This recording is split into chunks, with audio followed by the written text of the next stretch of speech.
Yes, so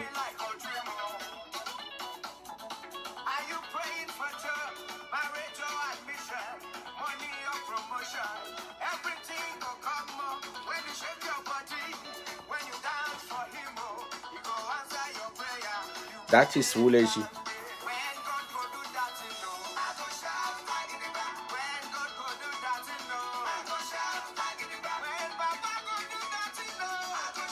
Gagiriba.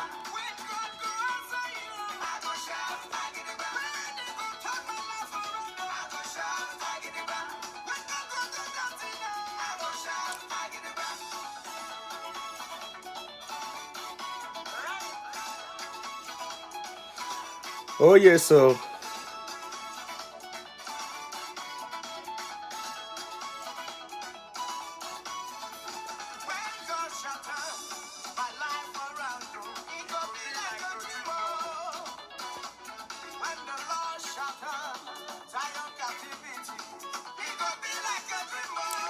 that is Wuleji this year.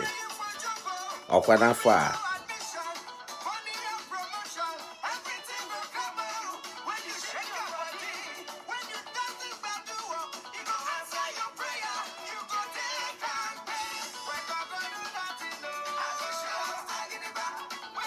Gudu Tatino, I go shout, I get it back. I go shout, I get it back. I go shout, I get it back.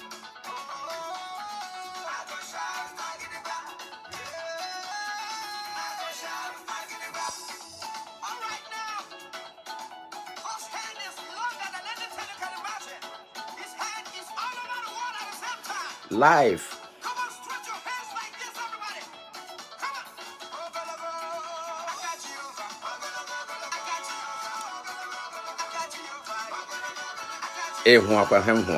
Aka Jehovah Wogidigba, aka kpọrọ aka ogologo, long hand. Ọ na-ebu agha, guy. Hey, ladies and gentlemen, you're welcome. I welcome you right now. Welcome into this great broadcast.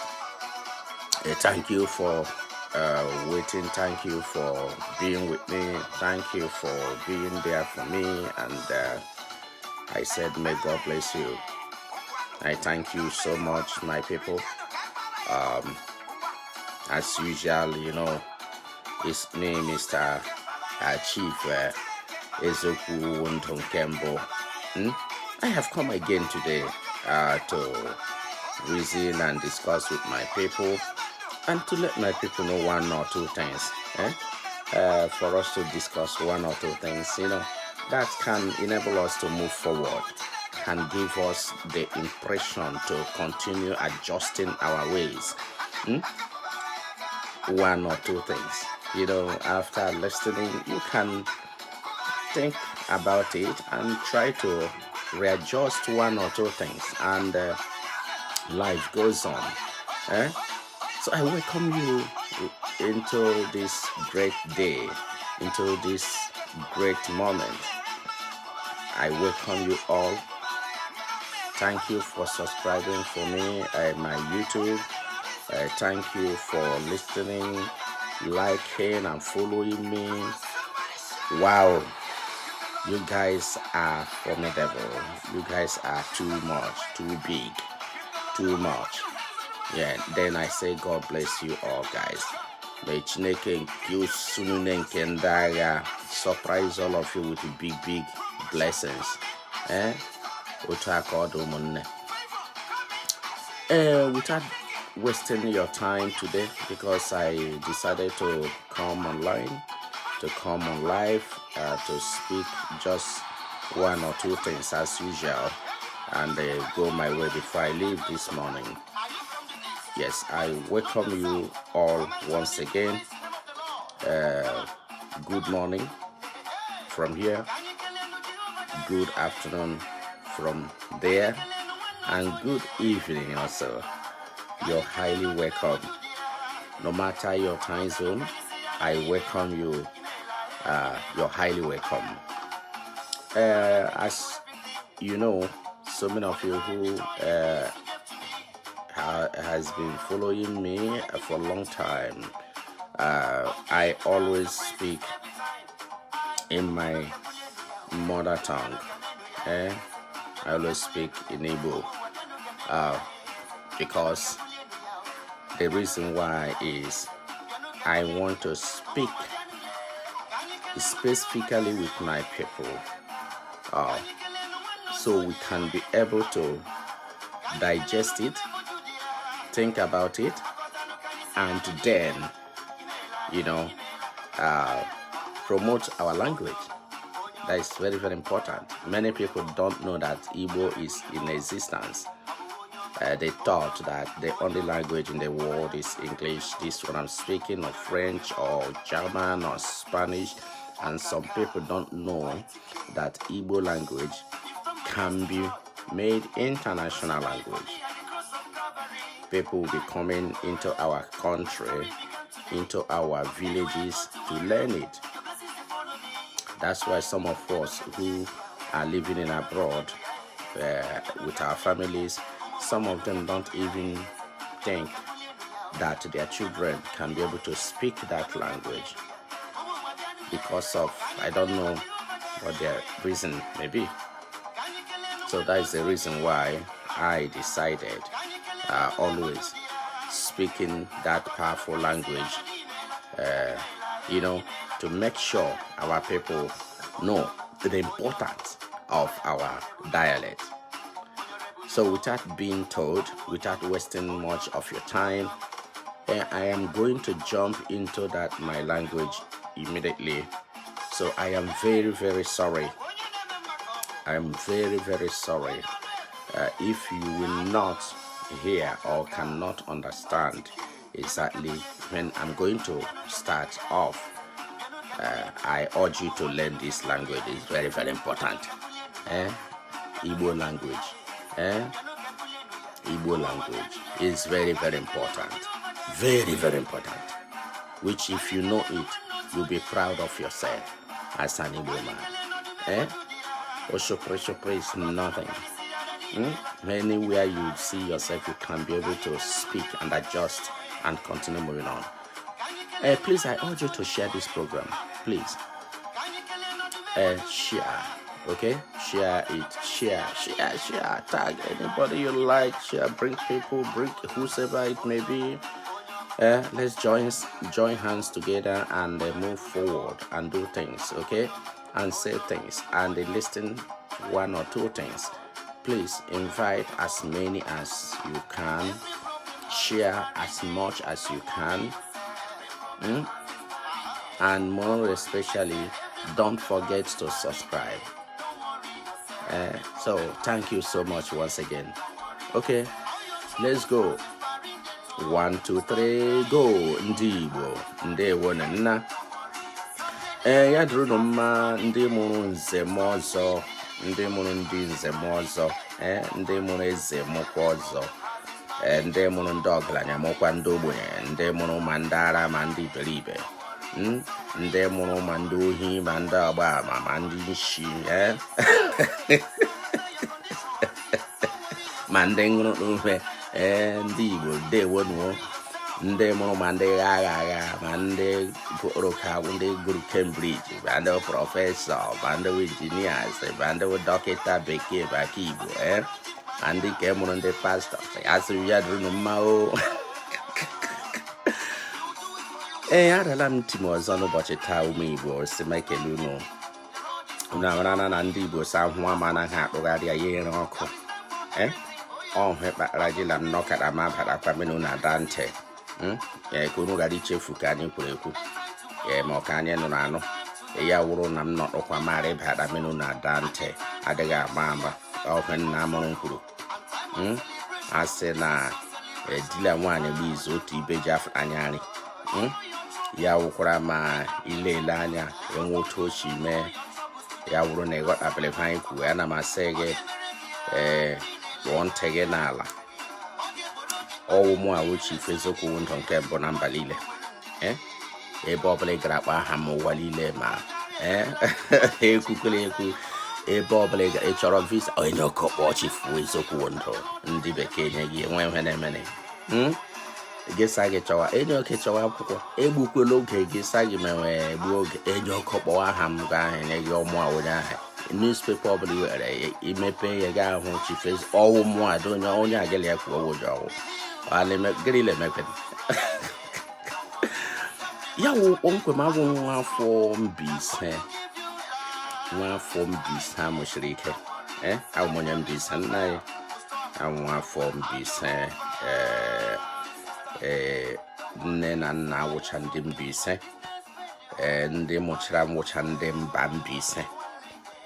Ndị nna nna m awụcha ndị Mbaise. Awụcha ahụ enu ala ruo elu ụcha Mbaise. Ọhụ ejila m na-asị ya yela awụ ụda ncheke. Ya wụ unu na-abịala. Ndị Igbo si ekele olu eze olu atọ. Ana m asị ya dịrị unu ma nna nke ọ dịrị unu. Unu wụ ndị a ụmụ Igbo a Chineke gọziri n'aka nri n'aka ekpa. Ebe ọbụla unu nọ mmụọ ọbụla gụkwa ma ndị na-achị anyị ma program ma ndị na-edere m ihe ma ndị na-edekwere m na ke emena ha da ntị ma ndị na-ajụkwa m ese mgbe m fụọ na line edere m ihe emena ha ekwu. Ana m asị ya dịrị unu mma. Nkwa m na-ekweghị na mgbe ọbụla anyị kwuchara ụka ṅomie ya anaghị agba chacha ebe a. Anyị na-akwadoghị ekwu ihe na-aba uru ebe a anyị na-ejekwu ha ga-evuli mmụọ ndị mmadụ elu n'ihi ọtụtụ ụmụ Igbo bụ ndị cheherele ha ekweghị gaa njem tọtọrọ ha ịma ụmụ nwaanyị a na-amasịkwa ụmụ nwaanyị amaghị ihe biko ọwụhe m na-akọwa ha na-ejeji ụmụ nwaanyị ama mgbe ọbụla ụmụ nwaanyị wụ ndị nwere ike ịgbanwe na otu nkeji otu mkpụrụ ha ịgbakpụrụ ha mgbe ha echefuo ka e gwara ha nwanne ha eme ka ahụ ekwuru mgbe ahụ chefuo ka echi gara aga ọhụjila ndị Igbo anyị ga-eji ụmụ nwaanyị ama ọwụkwana ihe na-amaghị ụmụ nwaanyị ụda ncheke ọkwa ndị mụrụ nne ọghị nne m ụmụ nwaanyị wụ heavy duty nọ na ya egwe ka anyị anọ nga awụ mgbe ọwụghị ụmụ nwaanyị ama egwe ka anyị ala agbara nọ na ya ọwụ ụmụ nwaanyị zụrụ egwe ka anyị wụ mmadụ nwaanyị ndị zụrụ ahụla ọfụkwado m ụmụ nwaanyị nwanne egwe ka anaghị eji ụmụasị egwu egwuregwu nna eje gwa ahịa ọmechi ifu kwuru egwego m ịhụ ụmụ nwaanyị lewe anya n'ahịa egwu anyị ji ele m ahịa ahụ ọkwa ndị ka chafụrụ achafụ ọkwa gị ndị a asa ihe ghụfụ ahụ jọla akpụ ha ọkwa ndị achịghị aya ayọ agwara gị ndị ka ewu ụmụ nwaanyị gbafụrụ uwe ọkpọ ọchị nwa ugbo ihe mi anya ihe like mma Davis ga-agba ọsọ jụọ ha si hwe ka ọgịrị dịka ụmụ nwaanyị ndị a kachara aka onye chichi nchichili ihu dị ihe ha dọkara moto kuchicha ka aha anyị dịka igwe ka anyị na-eje aga ịchọkwado ụmụ nwaanyị nwanne ọ na-ala Mbaise gai ọwụla ala Mbaise ha ịla ndị alala Mbaise live gabịa ụmụ agbọghọ ọgwụ fụchara ahụ mgbe niile nọ ha na brain ihe ọ na-awụ ọkọcha mgbe niile na-awụ ọkọcha agba ya wụ na ọnwa ejila anyị na-ekwu enyi okom elubele nwaanyị ịchọga nwaanyị bara uru edi anyị bịawa ala Mbaise anyị ụmụ anyị ọchịkị ma ịma Igbo mara ya enyi oke chọrọ ịlụ ụmụasa with guarantee enyi oke bịawa ala Mbaise mụrụ m anyị azụchiala ha ịchọ ndị gụrụ akwụkwọ anọ nwanne gị achọ ndị ree granọt nwere ihe ha ga-achọkwa ndị leje ndị ga-ekpara gị isi nwanne anyị nwere ihe ga-achọkwa ahụ ha ndị leje gị isi na-echichara gị ọkpọ enyi oke bịawala Mbaise nọ na ya ga-achọkwa ndị na-ekpe ekpere ndị ụka si na Biden enyi oke nweghị problem ụmụ nwaanyị anyị wụkpọ ọchị na ekpere he wụwara gị ekpere nga ị ga-aga kụrụ ha aka sị enyi oke nwa akwụkwọ na ọ dị iri ihe anyị chọrọ iri adịdị ma ise gị kpewekwe ka okologo ahụ ihe ma kpọwara gị Holy Ghost fire nga enyi oke ga-agba ọsọ ịhụ nga enweghị nwaanyị Igbo na-anaghị achụfụ mmụọ ọjọọ onweghị nwaanyị Igbo na-anaghị achụfụ mmụọ ọjọọ na pastọ anọghị anaghị achụfụ mmụọ ọjọọ hoo ha nna ịchọkwa ndị na-agba oke akwụnwa gaa anyị ụmụ Mbaise nwere ụmụ nwaanyị ndị dị otu ahụ egbuo agha akwụnwa nga ha ewere ọnụ ha agụọ gị ahụ laa gị isi laa gị ahụ ọnụ bịa elu isi sara gị mmiri rula ala wụchicha gị ahụ were mhe ndị bekee na-akpọ ya slicing lee ọnụ ahụ gị ọwụ ụmụ nwaanyị Mbaise hoo ha dị ka anyị na-ejighị gaa enyi oku ga-achọkwa na ndị ha ga-ekwe ọkpọ ha kwụọ gị teknikal nọkat ga-agba ọsọ ọna Mbaise ụmụ nwaanyị anyị nwere anyị nwe ọhịa nwere evu nwe aṅụ nwee ike kọrọ ebe ụlọ anyị echefulesa anyị wụcha Baịbụl na-anafụcha ha enyi oku ga-abịa chọkwana maka ndị akwara ike ha dịka otu egwu anyị dị nwaanyị ọbụla ha enyi oku ụmụ nwaanyị Mbaise si oge egbe na bed ga-agba ọsọ n'idi gaje chọwa ọgwụ ị na-aṅụ ọnwụ nachọra ihe gbachaa gị bọọlụ gbachaa gị kpụgharịa gị yọgharịa gị weyie gị elu enyi oku ga-agbọ chifu nwayọ ebe m ka gwa gị ma ị mara mmụdụ ụmụ nwaanyị anyị nwere ụmụ nwaanyị Mbaise wakpo ọchị nọ naghị egwakwa gị eziokwu ọwụ ejila egwu anyị nọrọ anyị na-agwe ka ụmụ ụwa mara sị Mbaise wụ ụmụ nwaanyị anyị ụgbọ anyị ụmụ nwaanyị wụ enwa nwụdịrị ndụ anọghị mgbe ịkụọ ha elu kụọ ha ala nwaanyị Mbaise adịbe oji azụ ala gị ile wete chesagela aga seli oba fu nwanne nwanyị business adekwe bia ja say ọkwa ngaka aya da para la diet aya da para la ngaka inyo echo ihe ka ime ogere kwen e ga achọkwa ndị leje nye food nwanyị mbisa na ejicha anya ekpighe anya na food ụmụ nwoke oho ha amara na hesa he nwe ụlọ guy oche ohe ọbụla ị gara isi gị ka ọ ga-ikpu anaghị eji anya elighe na food nwanne mbise nwoke mba o ị gaghị aghọta ma ị bịara gaa mara ọ mba ukwu ma ndị nwoke ma ndị nwaanyị mba ukwu ọ mbise wo ndị lere ndị vu nna ma agagharịwa chisa ha ka gwa ha sọwu na ebe ụmụ okorobịa ndị agụ akpa ahụhụ na mbise nwanne ọ mbise nwanne nụ na ya mbise wụkpọ ndị ọrụ ahụ unu na-akpọ ụjọ ebe ndị ọdọ iweta lala mbise agbaghị lala ho ha nothing will happen onye ọbụla wụ onye ike ị gala mbise enye oke visite mbise ọkwa efu gị asụrụ asụsụ bekee sụrụ ha igbo ọ mbise nna ya ọ ebe m shi hem na-eji akpọ ha genesis of the nation ghọtala hem na-akọwa ọwala mbise mụrụ m ọkwa n'ebe chief eziokwu ndụ oshi when I na-enwechaghị ndị nshi ndị mbisa dị ndị nshi anyị nwere enona anyị anaghị agbọ nshi lala mbisa enona mbisa wụ ndị leje emepe obodo ọhụ Chineke ji ka imebe ahụ nha na-akpa mbisa ebe otu onye na-arụ ụzọ mbisa ebe otu onye na-ekpiri obodo ọkụ mbisa ebe otu onye na-arụ ụlọ akwụkwọ mbisa ebe otu onye na-enye ụmụnọkịrị ndị na-adịghị ihe wụhe scholarship so ha gụrụ akwụkwọ gawa mbisa wụ ndị leje arụ ụlọ arụ ọrụ nwaanyị isi mkpa ụlọ asị ya bụ ha ji ebiri ọ lala mbisa mụrụ m mbisa wụ ndị iwere akụ bata ụmụnna gị gbere gị ma ị ga aṅụ gị gbere ụmụnna gị ga aṅụ anaghị asọ dogo onye na-egbu obi ya na mbise nọ na ha na ịmara otu ahụ ụmụazụ Jizọs legachi ya ihe ọ lala mbise ebe gị nweta lala Igbo ịlọgwu mmụọ ọbụla gị ụmụnna gị gbakụ na-eweta anụ dowe ya na tebụl wee gbuja sacha ya na-aṅụ ya aṅụ lala mbise ụmụnne bịala mbise nwoke mba Memaghị ole de village aga ịlọgwu gagala họtelụ je kpọkere ịṅụrụ kai lọala mbise bịa kpere ndụ gala mkwobi je rie ihe nwanne gala mkwobi lala mbise bịa balance ya ụmụ nwaanyị bịa gwọrọ gị ụgba bịa gwọchara gị ụgba wit isi okporoko wit azụ wit ụmụ rishiri ga balance ya agwọrọ gị ụgba icha ya ụmụ nhwe na nhwe mere anya iricha ya nwanne gị amara sị bịarala mbise ịgakwa gị lọdọ ga-eje chọọchị ụlọ biri ọ ga-eje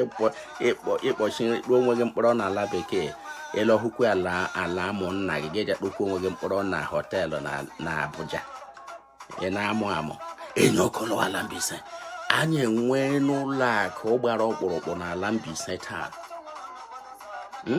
onwe nwụta ụlọ akụ ụlọ oriri na nkwari ya wụ họtelụ anyị nwere ụlọ akụ ka nọ n'ahịa na junction ebe ahụ niile wụ ụlọ akụ ka ụjọ gara ekpughe ebe ile ji vụrụ ego gị ga-eshikwu ya lọghachi nwanne mbise nwere gbam ịnụ na ngwa gị ụlọ oriri na nkwari akwụfụchara aka chitela ahịa na junction gbagowe gị nwe ụlọ akụ ndị nche nọ ihe niile nọ ole mekpa agụjilọhụ mbise gechi ya fụtachi ngali nwanne ọsọ agba obowu ndị ọgọ m nwanne fụrụ ebe ahụ ihe niile ahazichara ya ahazi onweghị pin gị ga-efu lọwala mbise nna ya ọhụ m ji akpọgwu nwa Igbo ebe ọbụla n'ụlọ lọwanị n'ala mbise bịa arụ ọrụ ihe ebe ka unu ma weladu ha achọghị ịchafuru isi ala mbise ji elo onye ọbịa kpuchiri ya ọ wụ ebe m si bịa ka m gakwara igbu oge nwanne abịala m ọdọ unu ma he nkwe bịa taa ndị Igbo si gba ngwere ya anya ngwala nji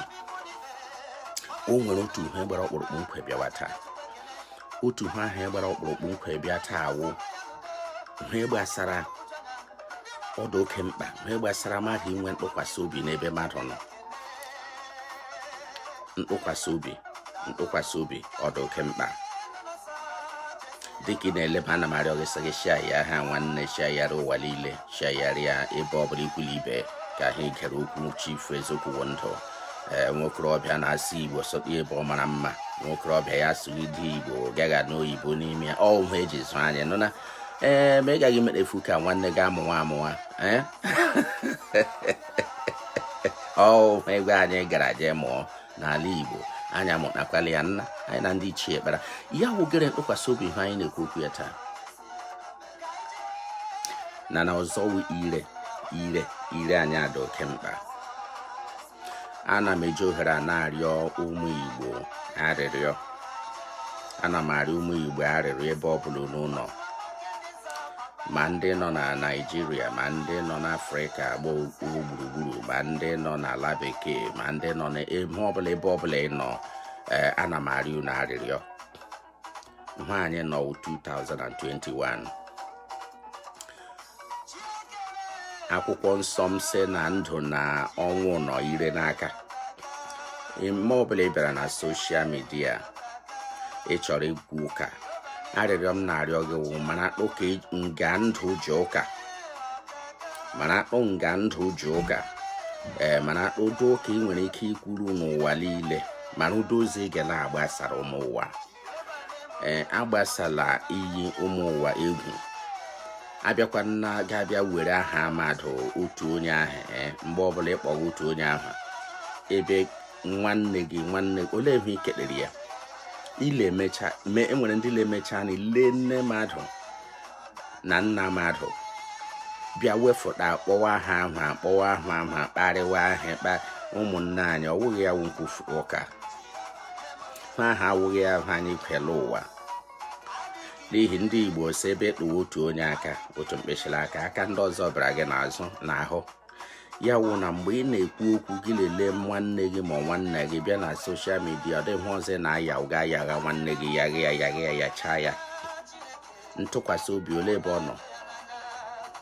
Anyị kwesịrị nwune ndị nche ụmụnne anyị ọwa arịrịọ m na-arịọ ndị Igbo biko na kwe na-eke obi anyị wuru n'otu ka ị ka nkele oge anyị nọ taa ahụta n'onwe gị sa gị kacha ama ahụ ahụta n'onwe gị sa gị wụcha onye ọkacha ọgwụ ahụtakwa n'onwe gị sọ wụrụ ụmụ ọgwụ gị karịa ada onye gị ikwu ya ahụta n'onwe gị sọ asị na ịnwụtụ adịkwaghị onye gị ikwu ụka ndị mmadụ ga-ekwu ụka nọ na ha ngwa gị ile anya ndị chịrị ọchịchị n'ala Igbo ndị ka nwụrụ anwụ o mere ndị mmadụ emechi ọnụ ọ wụ ebe akwaghị ehi ahụ ekpigo onye ahụ n'ala ka aha gafee ụmụ anyị eriwekwa eme ṅụchi ha anaghị aṅụ ya wụgere ka m na-akọwara gị wụna ka ọ ghara ịdị unu ngwa ngwa ịbịa ile mmadụ nwanne gị nwoke nwanne gị nwaanyị eleghị anya nara ego azụ ma aka azụ ma ọma ma o nwere ike adị ka nara enweghị ike ọ gị nwa nwere mkpebi ịfụra bịa kpụchawa nwoke kpụchawa nwaanyị ịkpa aha ka e nwere ndị na-aga gaala ihu ma ndị ga-ịga n'ụlọ akwụkwọ ebe nwanne ha gaga ha ga ebe ahụ jee nyewe makwara ma ọ gara akwụkwọ ahụ aga ha m na-agwa gị otu ọ dị ha meghe na brọdo enwere ndị na-aga na ha chọga ha na-agwa gị agaghị ga-ebring gị down agaghị emegide gị hụ na ahụ ndị emere ya n'afọ gara aga enwere ndị m hụrụ mere ya afọ abụọ taa m nọ na-ele enwere ndị o wetere ha ọma enwekwere ndị o wetere ha ọjọọ enwere ndị kpọrọla ndị eke kwere nwanne ha jee suo ya imi olee ebe ntụkwasị obi dị olee ebe ụdị ntụkwasị obi ị chọrọ ka mmadụ nwee n'ebe ị nọ nwanne ha yi efe dị mma ụwọ nwanne ha agbara n'ọwụ nsogbu nwanne ha ejikewe ọ dị njọ nwanne ha agaje lụwa onye ọcha ha agaje gbaa ya ụkwụ ọtụtụ na-agaje lee nwaanyị onye ọcha ma ọ onye ga-enye nwanne ha akwụkwọ ha eje pichie ya ọtụtụ na-ele onye ka enyi ya nwaanyị nọ na Naịjirịa ya lado ebe ahụ ọ mara onye ọwụ ya ejera ya ndị Igbo anyị biko na ihe nkwe na-ekwu ya wụ na ọwụ ị na-asa gị ikpewe ekpere na-ebu ọnụ na-aga ụlọ chọọchị niile onye ka efere mewa ihe a mara ịma gịsị ọhọ ebe ahụ ebe gị ji hụ Chineke ọwachadị ihe na